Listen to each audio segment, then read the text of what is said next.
Assalamualaikum warahmatullahi wabarakatuh. Alhamdulillahilladzi hadana li hadza wa ma kunna linahtadiya laula an hadanallah.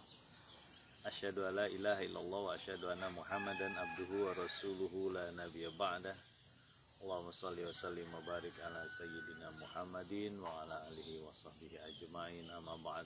Ayuhan nas, ittaqullaha haqqa tuqatih wa la tamutunna illa wa antum muslimun. Alhamdulillah. Jamaah Kampung Takwa Asdan rahimakumullah, mari kita lanjutkan kembali ya. Masih di surat Asy-Syu'ara ya. Kemarin kita sudah sampaikan bagaimana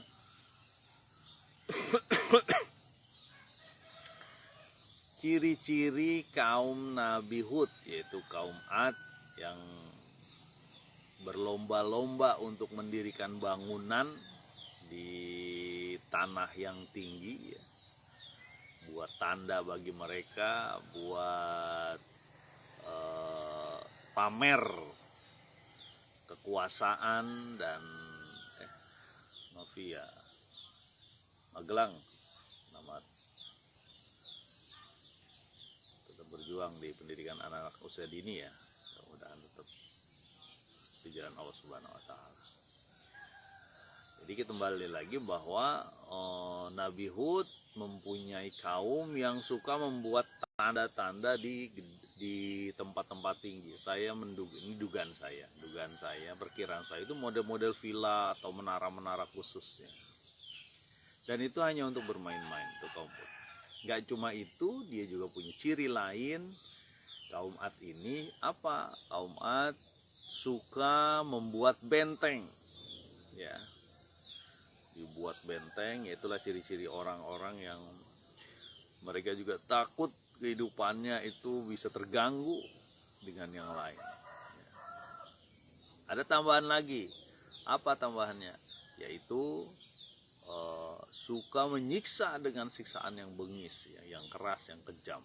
Itu ciri-ciri orang-orang diktator kan begitu, punya kekuasaan, punya uang, dia buat bangun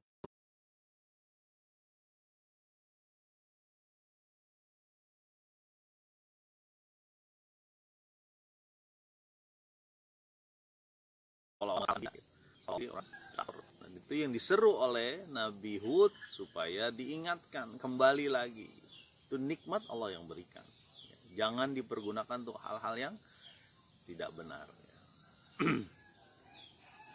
Jamaah Kampung Takwa Asdan rahimakumullah, dan siapapun teman-teman yang mendengarkan siaran ini atau melihat siaran ini ya, kembali lagi di surat Asy-Syu'ara ya.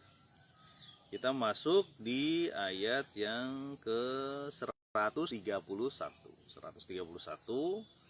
surat Asy-Syu'ara. Maka silakan dibuka Androidnya ya, ataupun Al-Quran. Bismillahirrahmanirrahim.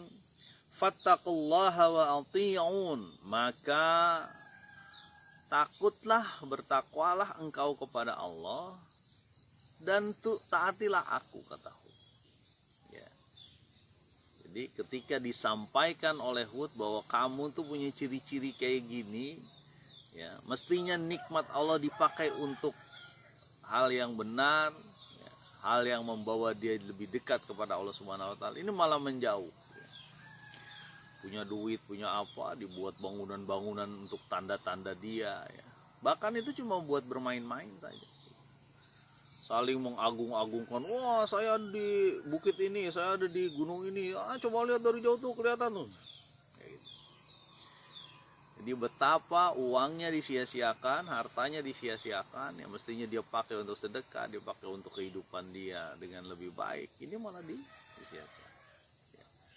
Kalau saya mudah-mudahan ya, villa-villa yang ada di mana, di puncak, di mana, itu bukan untuk itu ya, cuma untuk bermain-main. Walaupun pada kenyataannya banyak villa yang dipakai akhirnya untuk maksiat gitu.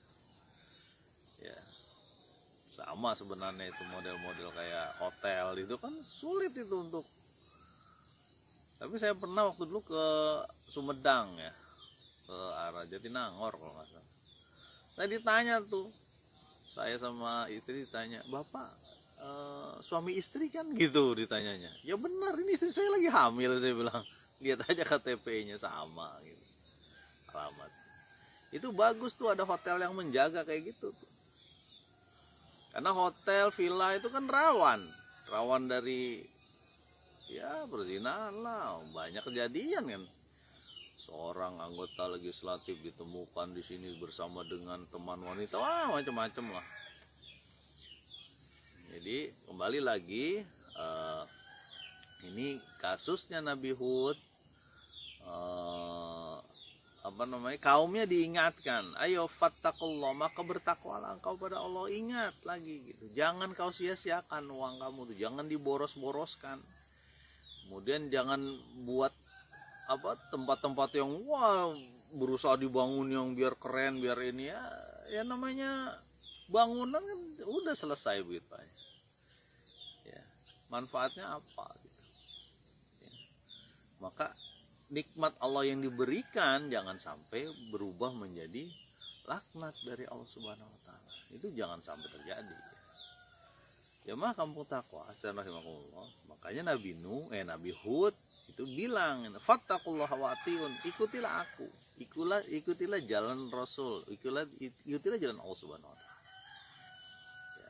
Apa jalan Allah Subhanahu wa taala? Ketika dia punya harta, dia mesti sedekah, sholat, sedekah ya. Punya harta, dia manfaatkan itu bukan untuk mubazir ya. Innal mubazirina kana ikhwana syayatin. Sungguhnya mubazir itu temannya setan.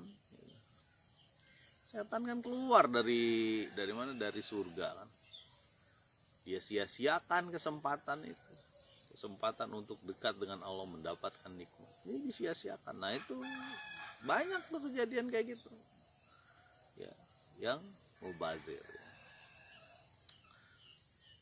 Apalagi dipergunakan buat hal-hal yang nggak benar. Dia punya kekuatan, punya fisik, punya uang, dia pakai buat menyiksa orang ya. Dia pakai untuk melakukan penganiayaan kepada orang. Ini adalah ciri-ciri diktator, orang-orang yang punya kekuasaan dan dia pakai untuk kepentingan pribadi, kepentingan yang merusak bangsa. Banyak ini, nggak cuma di waktu itu ya, terus-terusan selama ada jahiliyah, ada Islam ya. Ayat selanjutnya ayat 132. Wattaqulladzi amaddakum bima ta'lamun, dan ingatlah atau takutlah ya terhadap apa yang sudah Allah karuniakan, berikan kepada kamu yang kamu sudah tahu. Kamu tahu, maksudnya gitu. Allah sudah memberi nikmat apa aja ke kamu, ke kalian. Ya. Itu kamu hidup di dalam nikmat itu gitu. Diingatkan oleh Nabi Allah Hud. Kamu berada dalam nikmat itu. Berada dalam karunia itu. Karunia yang Allah berikan kepada Anda semua ini. Kenapa Anda jadi menyia-nyiakan, bahkan menghambur-hamburkan harta Anda ya, kan menyiksa ya. Di sini disebutkan Jabbarin, seperti raja penyiksa ya. Makanya diingatkan sama Nabi Hud ini, coba ingat, takutlah kamu, ingatlah kamu udah dikasih apa aja sama Allah Subhanahu wa taala. Kamu sudah tahu itu, kamu hidup di dalamnya. Ya. Diingatkan Nabi Hud.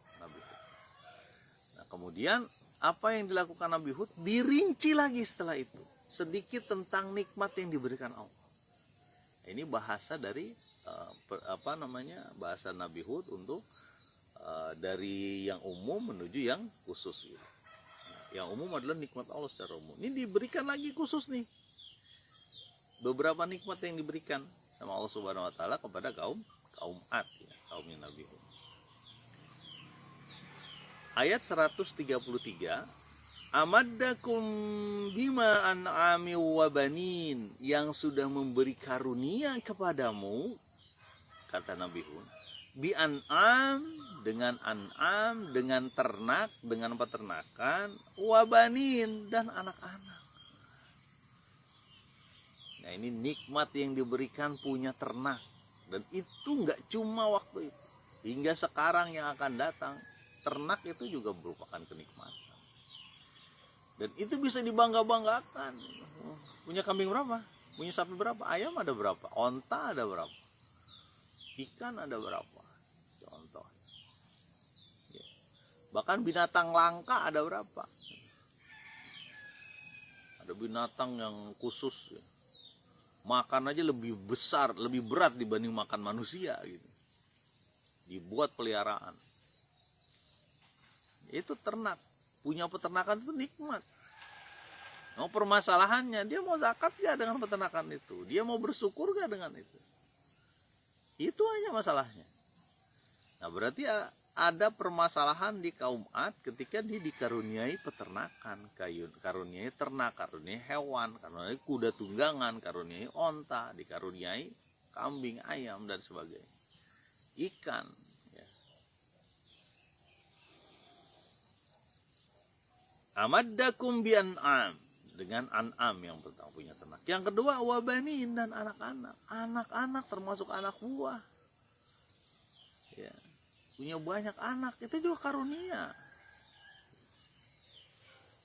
Dan biasanya manusia itu ketika kaya raya gitu ya, benghar, duitnya banyak melimpah di mana, nggak punya anak, tetap ada rasa yang kurang. Gitu. Makanya anak itu merupakan status juga itu. Coba deh, sebagian dari kita mungkin berpikir ya, kalau misalnya punya teman gitu ya, kemudian ternyata dia belum punya anak sudah bertahun-tahun, kan ada rasa nggak enak juga itu ketika disebutkan itu. Jadi anak itu bagian dari nikmat, tapi anak pun bagian dari ujian, fitnah. Amwalukum wa auladukum fitnah. Bisa saja amwal kita, harta kita dan anak kita jadi fitnah. Jadi yang bisa menjerumuskan kita kepada kemaksiatan, kepada jalan yang salah, jalan setan dan jalan nafsu. Bisa itu anak. Makanya berbahaya ketika menuruti anak terlalu jauh juga salah. Menuruti anak ketika Allah senang dengan cara itu. Ya. Jangan sampai semuanya anak diturutin dan sebagainya, walaupun itu nggak benar ke dirinya. Kadang-kadang kan begitu ya manusia itu. Punya harta dikasih aja uang, dikasih aja ini, dikasih macam-macam gitu supaya anak senang dan belum tentu itu. Pendidikan itu tidak seperti itu. Pendidikan adalah memberikan sesuatu yang benar, ya, dengan cara yang benar, niat yang benar, tujuan yang benar, saat yang benar. Ya. Jadi anak. Jadi dua tadi ya. Yang pertama, kaum Hud itu diberikan ternak. Mungkin dia punya ratusan, setiap kepala keluarga punya ternak banyak, begitupun punya anak, itu ramai gitu ya. Kebayang oleh saya tuh kampungnya kaum Hud waktu itu ramai, ternaknya banyak, vilanya ada di mana-mana, anaknya juga banyak, meriah gitu. Tapi ya dipakai buat main-main aja, bahkan buat menyiksa lagi. Berarti mungkin ada budak-budak waktu itu, ada pembantu-pembantu, atau ada orang yang berada di bawah kekuasaannya, ya. Dan ketika dia menegur atau memberi siksaan dengan cara yang bengis. Ya. Ayat selanjutnya, jamaah kampung takwa astan rahimakumullah, dan siapapun teman-teman yang melihat siaran ini ya, ini kami berada di desa Benteng ya, Kabupaten Bogor. Ayat selanjutnya 134 ya. Wa jannati wa uyun. Ya, kata Allah ya, ini juga diabadikan dalam Al-Qur'an ya. Dan jannah serta uyun. Jannah itu artinya kebun. Uyun itu air, mata air, sungai. Itu dikasih sama Allah Subhanahu wa ta'ala. Berarti ya, Kaum Hud itu banyak kebunnya, peternakannya ada, kebunnya banyak, lebar, sawah mungkin. Di sana sih nggak ada sawah ya, gandum kayaknya di sana. Ada satu lagi, itu yang sangat diminati orang, punya sungai. Berarti banyak airnya melimpah. Nggak kebayang oleh kita punya ternak, punya anak, punya kebun, punya sungai. Itu surga dunia itu. Ada semua itu. Ya. Ada air yang bisa mencukupi. Ya. Ya.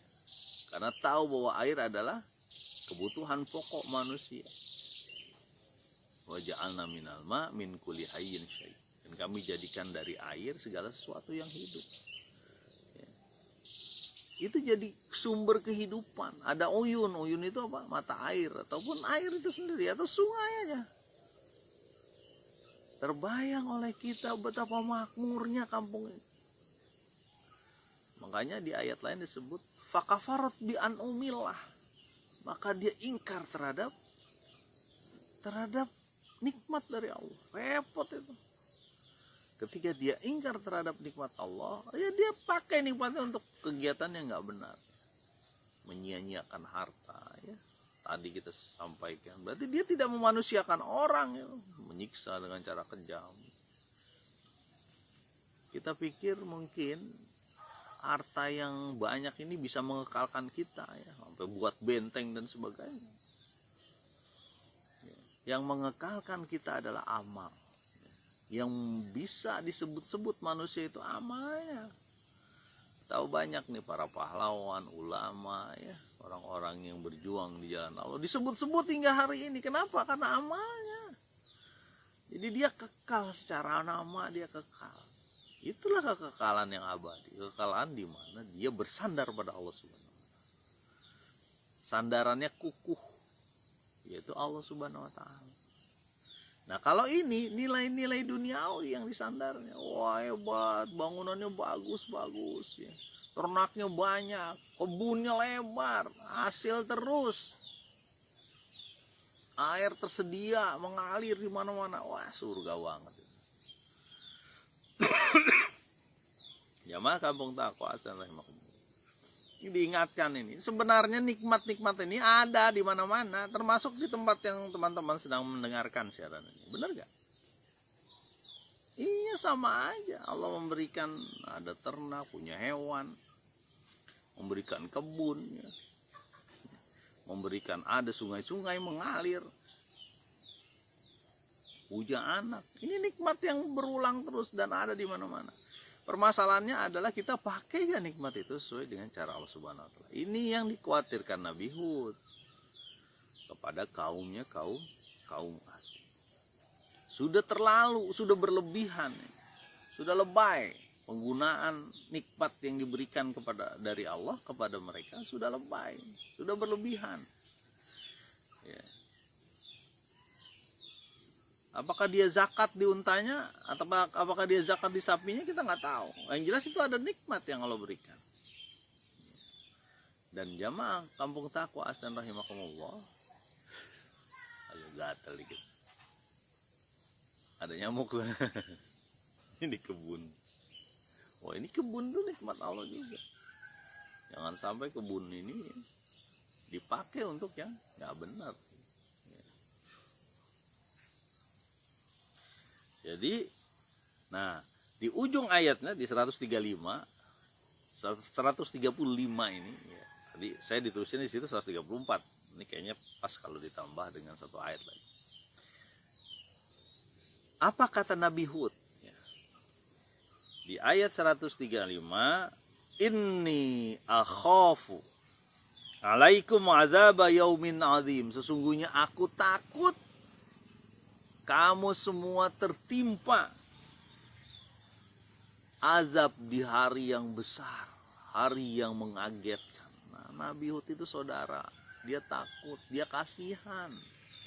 Diingatkan, aku tuh takut kamu tuh bakal masuk neraka, bakal diazab, bakal ditegur oleh Allah, bakal digoncangkan dengan segoncang-goncangnya di hari yang gak ada syafaat di situ. Gak ada yang bisa menolong kita pada saat itu. Nggak ada harta, malu wabanun, mal dan anak-anak, nggak ada pada saat itu.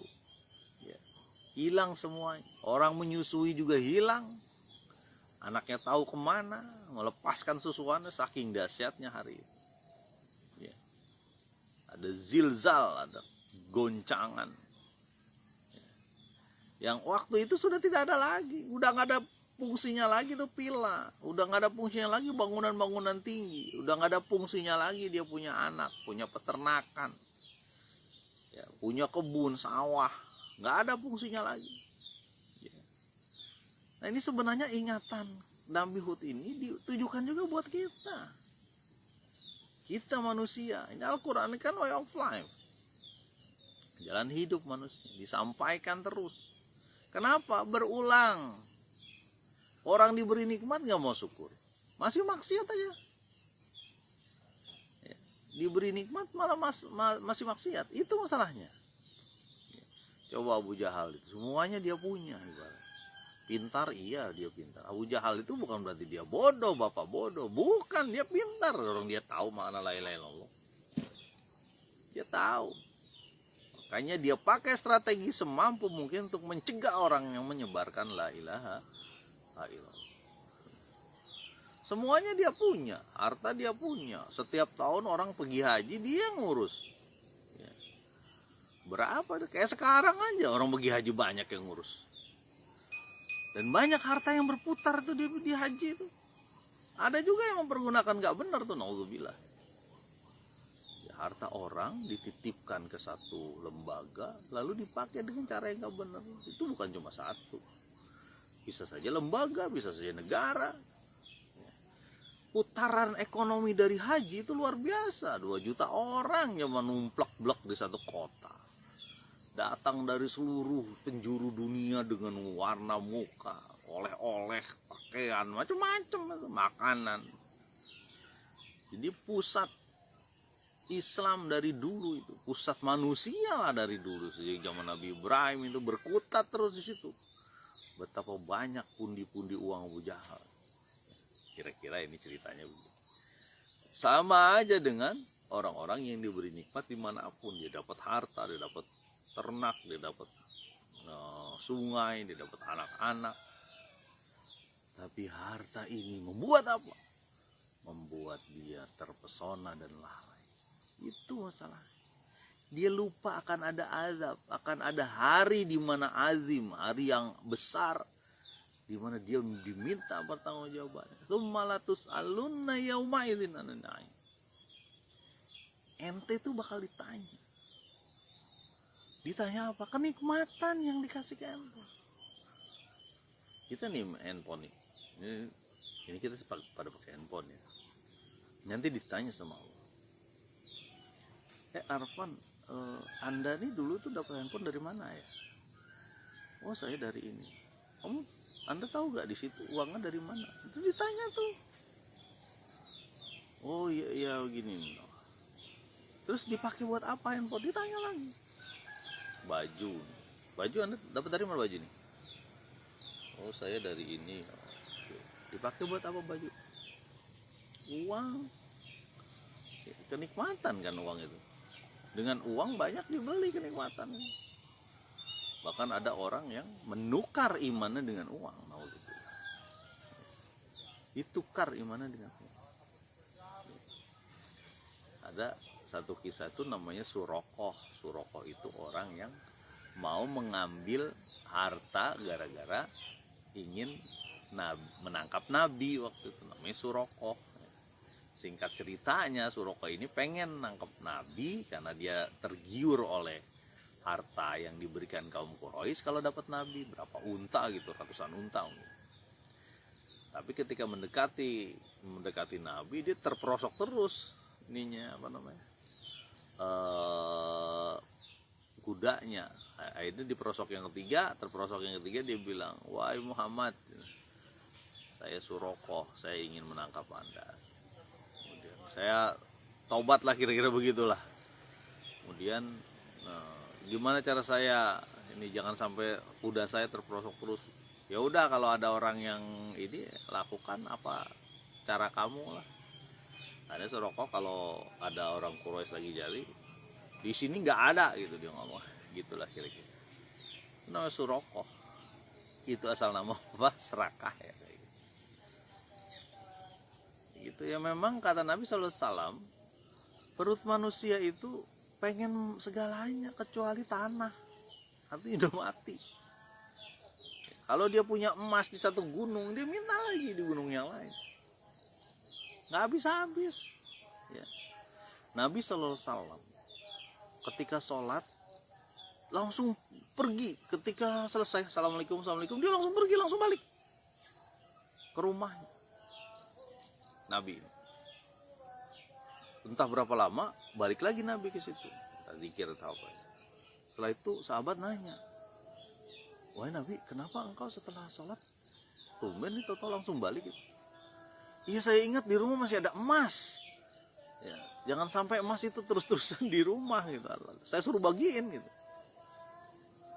Itu Nabi ya. Dan dia pun manusia, punya kecenderungan nggak? Punya, sama, karena dia juga menikah, dia juga butuh harta, tapi dia ambil sesuai dengan kebutuhan dia. Ini kan repotnya itu kayak korun ya, orang-orang bergaya korun itu ada terus sampai sekarang ya. Tinggal tunjuk dia, masih aja korupsi, masih aja gulul, masih aja dia mengambil sesuatu dengan cara yang tidak hak ya. Padahal dia tahu, saya yakin tuh orang-orang yang jalan haram dan sebagainya tahu bahwa itu haram, tapi dia tetap lakukan, nafsu yang ada di situ ya. Abu Bakar aja sampai nyodok nyodok apa? Nyodok anak lidah ini gara-gara tahu ada makanan yang nggak jelas nih, jangan-jangan haram, disodok sama dia, karena dia kan apa? Jadi daging masalahnya. Wah, kita sampai ke situ. Oke, kembali lagi kepada Nabi Hud mengingatkan kita, mengingatkan kaumnya waktu itu. Ya termasuk dia sebenarnya mengingatkan kita ya, seluruh manusia. Inni akhafu alaikum adzab yaumin azim. Aku takut kamu itu bakal kena azab. Ya, kamu itu bakal dihilangkan sama Allah Subhanahu wa taala. Betapa gampangnya itu Allah guncangkan vila-vila kamu. Allah matikan seluruh ternak kamu ya. Allah tahan sungai kamu. Betapa mudah itu. Mengguncangkan gunung gampang bener bagi Allah Subhanahu wa taala ya. Menghancurkan ternak, aduh lebih gampang. Dulu ada burung ya, tetelo lah apa, habis semua. Saya pernah dulu tetelo kalau nggak salah, ada beberapa ayam dan beberapa ayam mana tetangga itu habis di RT itu, cepet banget, gampang sekali Allah hancurkan kenikmatan ya. Fir'aun lagi masa jaya-jayanya, kenapa nggak jaya dia? Orang dibunuh yudzabihuna abna'ahum aja, di rakyat nggak ada yang protes, berarti dia sangat ditatar waktu itu, lagi masa jayanya. Sampai dibilang Musa itu kecil, kena air laut mati lah, selesai. Begitu ngomong aman Nabi Rabbil Alamin, Rabbi Musa wa Harun, aku beriman kepada Roh. Udah nyampe iza balagoti taraqi wa qila man raq. Kalau nyawa udah tenggorokan itu siapa yang bisa mengobati? Taubat udah selesai. Jadi kembali lagi ke ayat bahwa Nabi Hud mengingatkan ya, aku tuh takut kamu tuh bakal diazab, kamu mempergunakan nikmat nggak benar, malah menyiksa orang, malah mempergunakan itu dengan menghancurkan hak orang lain ya. Mestinya bisa dipakai untuk bersedekah dan sebagainya, dibuat bangunan-bangunan tinggi, nggak ada manfaatnya, cuma main-main doang.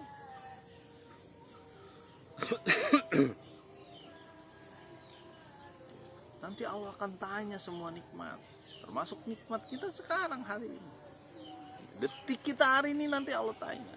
Tsumma aluna yauma idzin 'anil na'im. Ditanya terhadap kenikmatan, dipertanyakan, diperkarakan.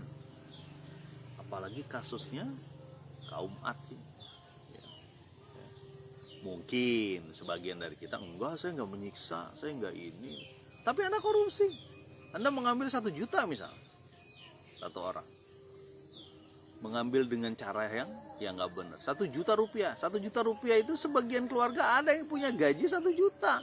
Berarti satu keluarga Anda bunuh itu.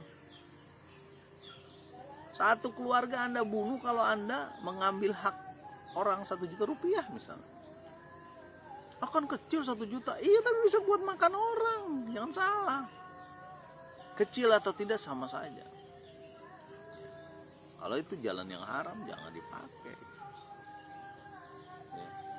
Mudah-mudahan lah kita semua diingatkan oleh Nabi Hud dalam Al-Quran ini ya. Diingatkan oleh Allah Subhanahu wa taala mempergunakan anak, mempergunakan anak lagi. Mengelola nikmat, manajemen nikmat. Perlu ini dibuat ini. Manajemen nikmat yang Allah berikan. Ya, ada anak, ada ternak, ada sumber air, ada kebun, menjadi barang yang berguna, bermanfaat, menjadi maslahat, bukan maksiat. Subhanakallahumma wa bihamdika asyhadu an la ilaha illa anta astaghfiruka wa atubu ilaik. Assalamualaikum warahmatullahi wabarakatuh.